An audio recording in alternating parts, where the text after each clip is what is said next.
I still remember the way the gravy bowl shook when my father slammed his fist on the Thanksgiving table. My startup had just collapsed, and I was back in Idaho after 3 years in San Francisco. The silence that followed felt like ice spreading through my chest. "I raised a pathetic loser," he spat, his face red with anger. The words hit harder than any punch. Mom stared at her plate, not defending me. My brother Alex smirked from across the table, already a big shot at some fancy tech company. His expression said it all. "I told you so." "All that money," Mom finally whispered. "Your college fund. Your savings. Gone for what, Chloe? A stupid dream?" I opened my mouth to explain again how my health tech startup had been so close, how PulseLight's AI could have changed rural healthcare forever. But nobody wanted to hear it.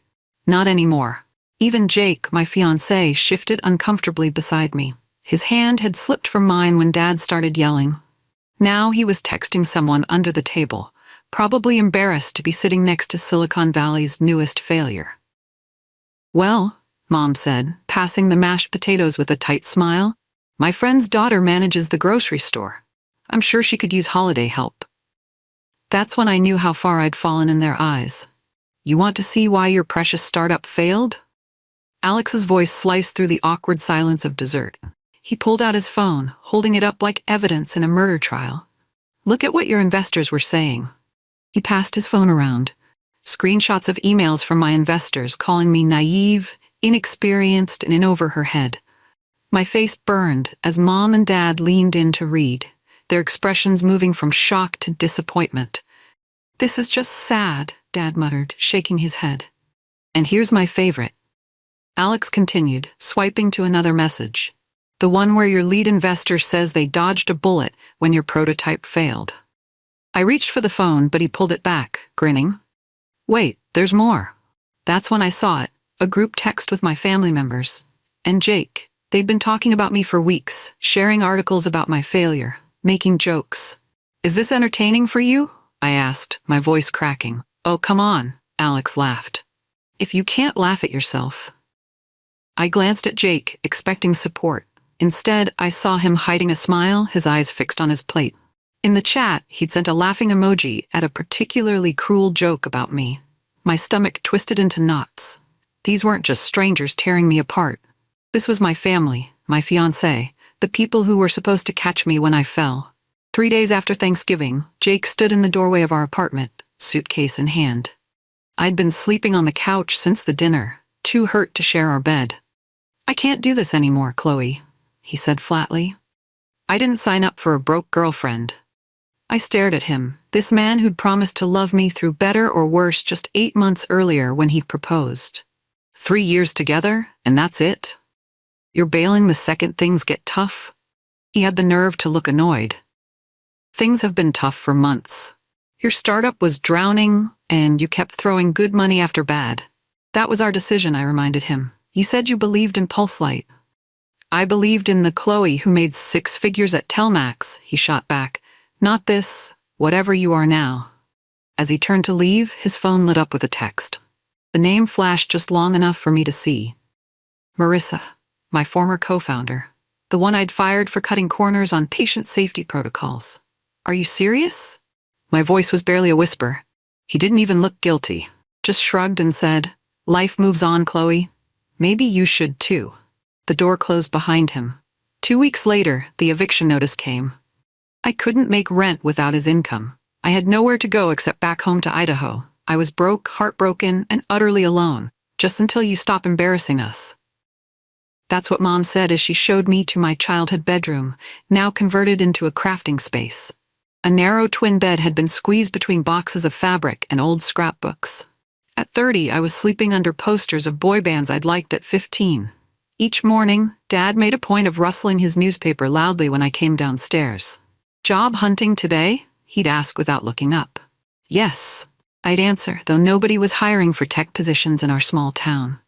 After a week of silent meals and sidelong glances, I escaped to the attic.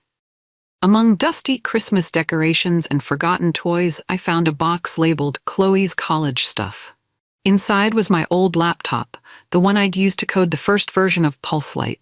I brushed off the dust and powered it up, surprised when it still worked. And there it was, My original prototype. The code that had once felt like magic.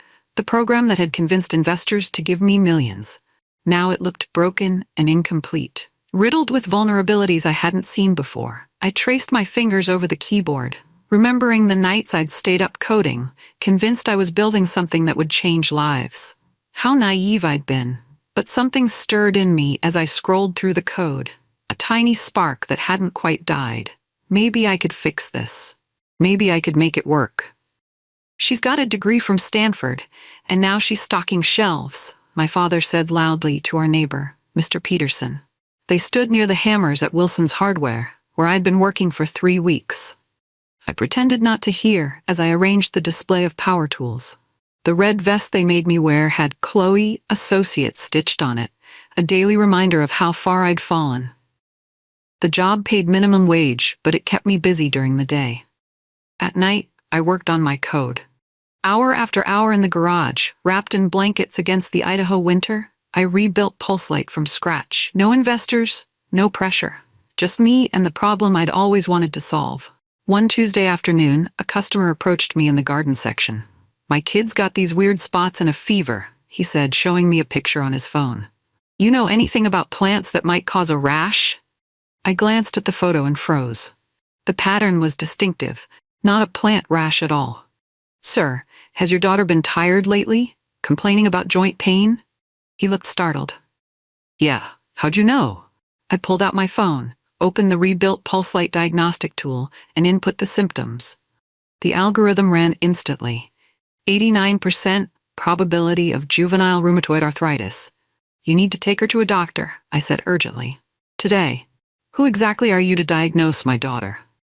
The man stood in aisle 3, arms crossed, eyeing me with suspicion.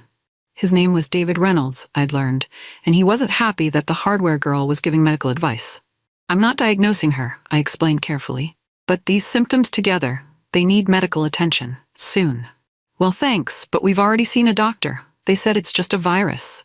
I bit my lip, not wanting to overstep, but feeling sure the algorithm was right. "If she gets worse, please get a second opinion." 3 days later, David Reynolds was back, his face pale with worry. "Her fever's up to 103. She can barely walk." My heart sank. "You need to take her to the hospital. Ask specifically about JRA." The next day, he didn't come to the store, or the next. I worried I'd overstepped, maybe even made things worse. Then a week later, a woman in a white coat appeared in front of my register. "I'm Dr. Ava Reynolds," she said. "You told my husband about our daughter Emma." I swallowed hard, preparing for her anger. Instead, she looked at me with intensity. "You were right. Juvenile rheumatoid arthritis. The hospital confirmed it yesterday. How did you know?" David appeared behind her. "She knew before the specialists did, Ava." Dr. Reynolds studied me. "You're not just a hardware store employee, are you?" Dr. Reynolds stood in my parents' garage, staring at the setup I'd cobbled together. An old laptop connected to 2 second-hand monitors, running the rebuilt PulseLight program. "You made this here?" she asked, gesturing at the space heater, folding table, and extension cords snaking across the concrete floor. I nodded, suddenly self-conscious. "It's not fancy, but it works. Usually." She circled the table, examining the code on the screen. "I run a rural health clinic 30 miles from here," she said slowly. "We serve 5 counties, and we're always short on specialists." My heart skipped. PulseLight was designed exactly for places like that. "So I've been reading."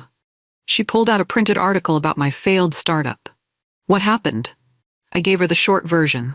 "Technical failures, regulatory roadblocks, investor panic. But you kept working on it," she observed. "Every night," I admitted. She studied me for a long moment, then smiled. "I want to test it. At my clinic." I nearly dropped my coffee. "Seriously?" "On one condition," she added. "It has to work on a real case. Tomorrow, I have a patient with unusual symptoms that we haven't been able to diagnose. Let's see what your program says." Hope bloomed in my chest for the first time in months. "Deal." "No, no, no!" I slammed my palm against the side of the laptop as the screen froze, then went black. Dr. Reynolds and her nurse looked at each other nervously. We were 30 minutes into testing PulseLight on an actual patient, a 63-year-old woman with mysterious symptoms that had puzzled the rural clinic for weeks. The program had been analyzing blood work and symptom patterns when it crashed. I'm so sorry, I whispered, mortified. Here was my big chance, and the system was failing. Again, Dr. Reynolds touched my shoulder. Can you fix it? I don't understand what happened. It was working perfectly last night. I rebooted the laptop, but the program wouldn't load. Error messages filled the screen. The diagnostic algorithm, my life's work, was corrupted somehow. The patient sighed and gathered her purse. I should go. Wait, Dr. Reynolds said, then turned to me. How long would it take to rebuild? I did a quick mental calculation. 48 hours, maybe? But I'd need to figure out what caused the crash first. She studied me, then nodded. Do it, fix whatever went wrong, and come back Friday morning. I looked up, surprised. You're giving me another chance? I saw enough to be intrigued, she said. But next time, it needs to work. All the way through. I nodded, already mentally tracing the code path that had failed. I won't let you down. Error messages filled my screen as I dug through the corrupted code. After 20 straight hours, I found something strange, a backdoor protocol I hadn't written. Someone had deliberately sabotaged my program. But who would do that? And when? I traced the intrusion path, finding a signature in the code. Every programmer has quirks in how they write, personal stamps as unique as fingerprints. I recognized the style immediately. Alex. My brother had inserted malicious code that activated whenever the program reached the final diagnostic stage. It would corrupt the results, making PulseLight look unreliable. No wonder my demo for investors had failed so spectacularly. I checked the timestamp, 3 days before my big presentation in San Francisco, right when Alex had helped by backing up my files. My hands shook as I scrolled further, finding an email thread. Alex had sent the corrupted file to Jake before the launch. They'd both known the demo would crash. Why? I whispered to my empty garage. My own brother had deliberately tanked my company. My fiancé had let it happen. Was it jealousy? Revenge for not giving Alex a position? Or something worse? I deleted the malicious code, reworked the corrupted sections, and strengthened every security protocol. By dawn on Friday, I had a clean, working version of PulseLight.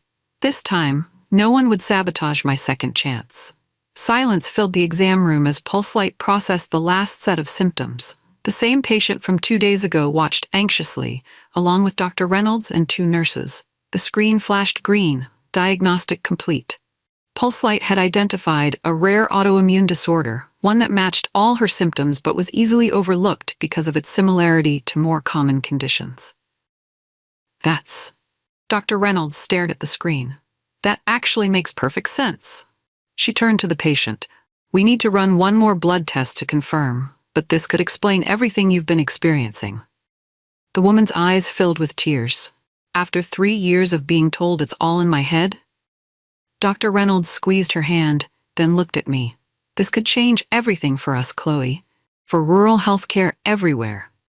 My heart soared. This was what I'd dreamed of when I'd first created PulseLight, helping people in underserved areas get answers. We should announce this, one of the nurses said excitedly. Get you back in the press. I shook my head firmly. No press, no announcements. Not yet. Dr. Reynolds raised an eyebrow. Why not? Last time I focused on hype instead of results, I explained.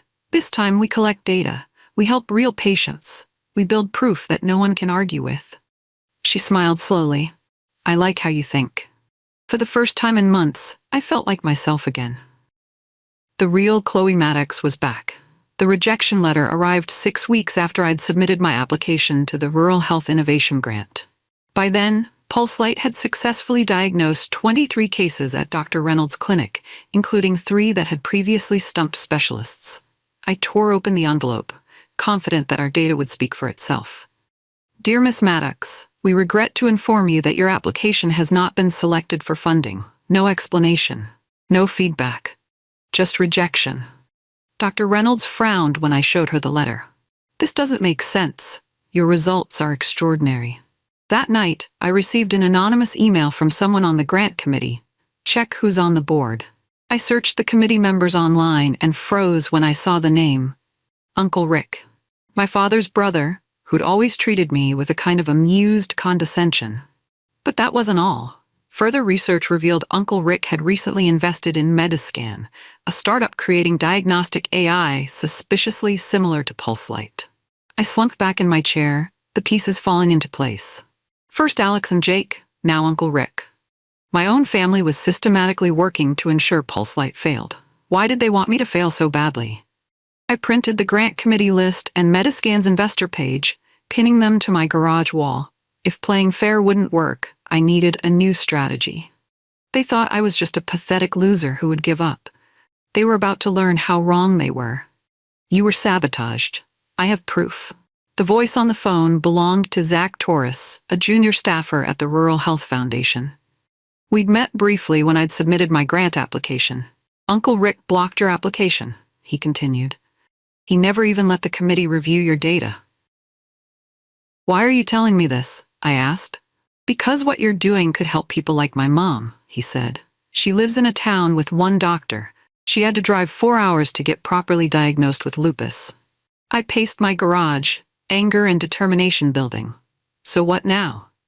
There's a back door, Zach explained. The innovation board that funds rural clinic upgrades. They work directly with the clinics, bypassing the grant committee. And they talk to me? They'll talk to Dr. Reynolds, he clarified. She's respected. If she presents your data directly to them, I immediately called Ava. She listened, then said simply, I'll make the calls tonight. 2 days later, she texted me, meeting set with Innovation Board, bring everything we've got. Meanwhile, I discovered something disturbing. Metascan's prototype looked eerily like PulseLight's original design, down to the user interface. Someone had stolen my work. I added this to my growing wall of evidence. The picture was becoming clearer and uglier by the day. My family hadn't just abandoned me, they'd actively tried to destroy me. 12 clinics want to pilot PulseLight. Ava burst into the garage where I'd been coding for hours, her face flushed with excitement. The Innovation Board was blown away by our data. They're funding a limited rollout across the state. I stood up so fast I knocked over my chair. Are you serious? She handed me the approval letter. It's happening, Chloe. Over the next month, we installed PulseLight in 12 rural clinics across Idaho. Each installation took me days of work, customizing the system to fit their needs. The results came quickly. A 4-year-old boy with a rare blood disorder, diagnosed in minutes instead of months. An elderly farmer with an uncommon form of Parkinson's. A teenage girl whose mysterious symptoms turned out to be a treatable hormone imbalance. Email after email flooded in from grateful doctors. Patient waited 2 years for answers. PulseLight found it in 20 minutes. We've decreased referrals to specialists by 40%. Please don't stop what you're doing. Even when the initial funding ran low, the clinics scraped together resources to keep PulseLight running. They weren't just users, they were becoming believers. Then came the call that changed everything. Miss Maddox, this is Senator Wallace's office. She'd like to discuss your healthcare innovation. I nearly dropped my phone. A state senator wanted to talk about PulseLight? My quiet rise wasn't so quiet anymore. The Idaho Health Policy Summit invitation arrived via email. Not addressed to me, but forwarded by Dr. Reynolds with a note.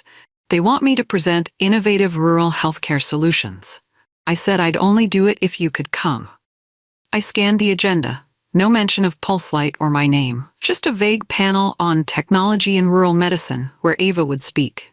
Then I saw it. A keynote address by Jake Mitchell, CTO of Metascan, the future of AI diagnostics. My ex-fiancé was presenting a knockoff of my technology as his own innovation. He's using my work, I told Ava over coffee. Metascan is just a clone of PulseLight's early design. She studied me. Then come to the summit and show them the real thing. My name's not even on the program. I get 15 minutes on that panel, she said firmly, and I'm giving 10 of them to you.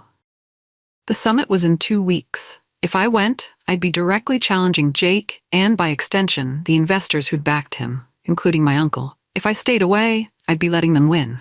Again, I thought about my father calling me a pathetic loser, about Alex sabotaging my code, about all the nights I'd spent rebuilding what they'd tried to destroy. I'll be there, I said finally. But I'm going to need a volunteer from the audience. The conference room was packed when Dr. Reynolds took the podium. Doctors, hospital administrators, and health policymakers filled every seat. In the front row, Jake sat with Uncle Rick, both looking bored. Before I discuss rural telemedicine, Ava said. "I'd like to introduce you to Chloe Maddox, who's developed something extraordinary." Murmurs rippled through the crowd. I saw Jake's head snap up, his face paling. I walked onto the stage, my heart pounding. "I need a volunteer with an undiagnosed medical condition." The room went quiet. Then a woman in a crimson blazer stood up. "I've had unexplained symptoms for months. 3 specialists, no answers. I hadn't planned this. May I ask who you are?" "Catherine Wallace, state senator." The audience gasped. Senator Wallace, the most powerful health policy advocate in the state, was volunteering. I set up my laptop and connected it to the presentation screen. "Senator, could you please list your symptoms?" She described fatigue, joint pain, and recurring rashes. As she spoke, I entered the data into PulseLight. The system worked flawlessly, analyzing the symptoms against thousands of conditions. In seconds, it produced 3 likely diagnoses, with 1 clear leader: mixed connective tissue disease. The senator stared at the screen. "My God, my mother had this. No one ever thought to test me." The room erupted in a standing ovation. At the back, I saw Jake slipping out the door. But it didn't matter anymore. PulseLight had just announced itself to the world. "The World Health Organization is on line 1 for you, Miss Maddox." I nearly choked on my coffee. 3 months after the Health Policy Summit, PulseLight had expanded to 43 clinics across 3 states. But WHO, that was unexpected. "Miss Maddox," said the crisp voice on the phone, "I'm Dr. Amara Okafor, director of the WHO's Rural Health Initiative. We've been watching your work with great interest." My hands trembled as I gripped the phone. "You have?" "Indeed. We would like to discuss implementing PulseLight in developing regions. Could you come to Geneva next month?" I sat down hard in my chair. "Of course." After we hung up, another call came through, this time from Dr. Okafor's assistant. "There's something you should know," she said quietly. "We've already tested PulseLight." "You've what?" "Someone leaked an early version to us 6 months ago. We've been running trials in Tanzania. The results are remarkable." My mind raced. Who had access to leak my software? Then I remembered. The Rural Health Innovation Board had requested a copy of the code. Someone there must have sent it to WHO. "Is that a problem?" she asked, misreading my silence. "No," I said, realizing this leak had worked in my favor. "Actually, it's perfect." The next day, I received an official letter from WHO requesting partnership talks. I pinned it to my garage wall, next to the rejection letter from Uncle Rick's committee. PulseLight was going global. $500 million. The government health official repeated the number, sliding the contract across the table. 1 year after the WHO partnership, PulseLight had proven itself across 4 continents. Now the U.S. Department of Health wanted to implement it in every federally funded clinic in America. "This would be the largest AI diagnostic rollout in history," he added. I stared at the paper, unable to process the number. From my parents' garage to a $500 million contract. "Before we proceed," another official said, "we'll need a standard background check. Family references, previous employers." My stomach tightened. Of course. That evening, my phone rang with an unrecognized number. "Chloe, it's Alex, my brother." After nearly 2 years of silence. "What do you want?" I asked coldly. "I heard about the government contract," he said. "Congratulations." I said nothing. "Listen." His voice hardened. "I'm worried about what you might say during your background check." "Why would you be worried, Alex?" "Because they might ask about your mental health," he said. "And I have records from when you were unstable, after PulseLight crashed." The threat was clear. Sabotage me again, or he'd paint me as mentally unfit. "Is blackmail a family tradition?" I asked. "Just looking out for both of us," he replied smoothly. "Your success reflects on the family name." After he hung up, I sat alone in my apartment, shaking with rage. They still thought they could control me. They had no idea what I'd become. If they want to break me again, let them try. I wrote these words in a letter to my lawyer, authorizing her to prepare for potential legal battles with my family. After Alex's threat, I knew they might try anything to claim a piece of my success or destroy it if they couldn't. But I had evidence now. Screenshots of Alex's code sabotage, records of Jake's betrayal, documentation of Uncle Rick's conflict of interest. My lawyer called it bulletproof protection. The next week, I received an unexpected invitation to give a TEDx talk. The theme? Rising from failure. On stage, under bright lights, I told my entire story. The startup crash. My family calling me a pathetic loser. Working from a garage while they mocked me. Finding evidence of sabotage. Building Pulselight anyway. Failure isn't what destroys us, I concluded. It's believing what others say about our failure that does the real damage. The audience rose in a standing ovation. Backstage, my phone buzzed with notifications as the video went viral in real time. Comments flooded in. This brought me to tears. I needed to hear this today. Chloe Maddox is my new hero. That night, Forbes requested an interview, then Business Insider, then the Wall Street Journal. Pulselight wasn't just a success story anymore. It was becoming a movement, and I was its unexpected face. My phone wouldn't stop ringing. After the TEDx talk went viral and the government contract was announced, everyone wanted a piece of Chloe Maddox, the woman who revolutionized rural healthcare from her parents' garage. Venture capitalists who'd rejected me now wanted meetings. Former employees who'd jumped ship begged to return. Investors who'd pulled out claimed they'd always believed in the vision. Then the calls from family started coming. First, Mom, honey, we're so proud of you. We always knew you could do it. Next, Dad, that's my girl making headlines. I was tough on you because I knew you had it in you. Let's discuss how I can help Pulselight reach its full potential. And finally, Alex, sis, remember all our great talks about tech? I'd love to grab coffee. I let every call go to voicemail. Every message received the same response, silence. Not because I was angry, though part of me still was, but because their validation no longer mattered. I didn't need them to believe in me anymore. The world did. Dr. Reynolds stopped by my new office, grinning at the stack of business cards and letters piled on my desk. Going to call any of them back? I shook my head. I'm too busy building something that matters. She laughed. That's the Chloe I know. In the corner, my phone lit up again. Jake's name flashed on the screen. I pressed decline without a second thought. The Maddox property is officially on the market. Ava sent me the listing with a question mark. My childhood home, where my parents still lived, was for sale at a surprisingly low price. I made some calls and discovered the truth. Alex was in legal trouble. A sexual harassment lawsuit from his former assistant, plus gambling debts. My parents were selling their home to bail him out. The irony wasn't lost on me. The son they'd championed as the success story needed rescuing, while the daughter they'd dismissed as a loser was now worth millions. Are you going to help them? Ava asked over lunch. I considered it. Despite everything, they were still my family. Then I remembered Thanksgiving dinner. My father's fist on the table. I raised a pathetic loser. The group chat mocking my failure. No, I said finally, but I do have another idea. I contacted a real estate attorney and created an anonymous LLC. Through this shell company, I made a cash offer for the house, 20% above asking price, no inspection required. My parents accepted immediately, not knowing their pathetic loser daughter was the buyer.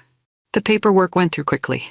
My parents would have 30 days to vacate after closing, which would happen on December 24th. Yes, I deliberately chose Christmas Eve. Some wounds run too deep for complete forgiveness.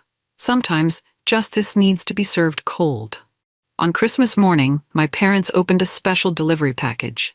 Inside was a legal eviction notice, giving them 30 days to vacate the property I now owned. Paperclipped to it was a cashier's check for $500,000, more than enough to buy a new home and settle Alex's debts. And a note that read simply, "From your pathetic loser. Merry Christmas." I wasn't there to see their reactions, but Ava's cousin lived next door and reported that my mother fainted. My father sat on the porch steps for hours, staring into space, the check clutched in his hand. Alex called me 17 times that day. I didn't answer. Mom sent a text. We were wrong, so terribly wrong. Please forgive us. Dad emailed, I don't deserve your forgiveness, but I'm prouder of you than words can say. I read each message without responding. The truth was, I didn't hate them anymore. I just didn't need them. On New Year's Eve, I received an official letter from my father. Inside was the deed to my first computer, the one he'd bought me when I was 12. You always knew where you were going, he'd written. I was too blind to see it. I put the letter in a box with all the others. Maybe someday I'd be ready to respond. But not yet. For now, I had a company to build and lives to change. The personal reconciliation could wait. The opening bell at NASDAQ rang loud and clear as I pressed the button, officially taking Pulse-Light public. Our IPO valued the company at $4.2 billion, making it the most successful health tech offering of the year.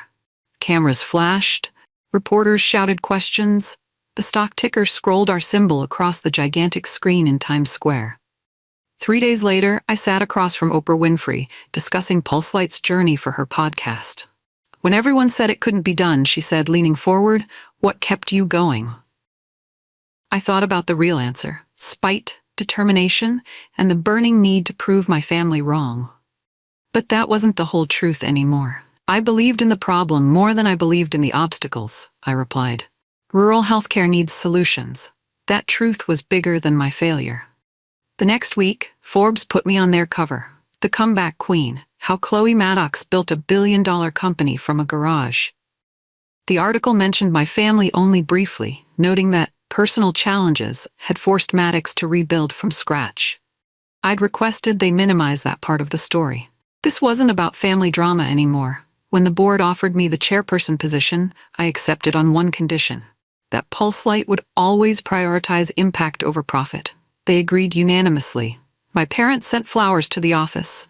I had my assistant donate them to a nearby hospital. Some bridges take longer to rebuild than others. I didn't look back.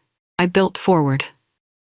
The Time journalist nodded, scribbling notes as we sat in Pulse-Light's headquarters amid awards celebrating our healthcare impact. What's next for Chloe Maddox? I'm launching the Rural Innovation Fund. $100 million for women entrepreneurs from underserved communities who've been dismissed or underestimated. Thousands applied after the article ran. I read every application, remembering how rejection felt. When we announced our first investments, Mom sent a card with a faded photo of 12-year-old me holding my science fair trophy. "You were never a loser," she'd written. I was just too scared to understand what winning really looked like. I placed it on my desk. Not for her. For me. A line wrapped around my old high school gym for Pulse-Light's first rural innovation workshop. Hundreds waited to join our program teaching AI and healthcare technology to young people. Backstage, I peeked at the crowd of bright-eyed dreamers. Then I froze. My father stood in the back row, hair grayer than I remembered. He caught my eye and gave an uncertain nod. I looked away. We hadn't spoken since the Christmas check. On stage, I spoke about resilience and believing in your vision when others can't. Kids lined up for hours with questions. As the gym emptied, I noticed my father had slipped away without approaching. Part of me was relieved. Another part wondered if some bridges stay broken too long. I stood in my parents' old garage, my garage now, running my fingers along the folding table where Pulse-Light was reborn. "Right here is where they said I died," I whispered, smiling. I'd preserved this space exactly as it was during those rebuilding months. Tomorrow, 20 teenage girls would start the Pulse-Light Young Innovators program here. Mom's letter arrived last week. They'd bought a small house nearby. Alex moved to Chicago. Jake's company folded. She asked, "Can we ever be a family again?" I still had no answer. Some wounds heal, others just stop bleeding. My success wasn't about proving them wrong, but proving myself right. That's the thing about losers. We build in silence, then we roar.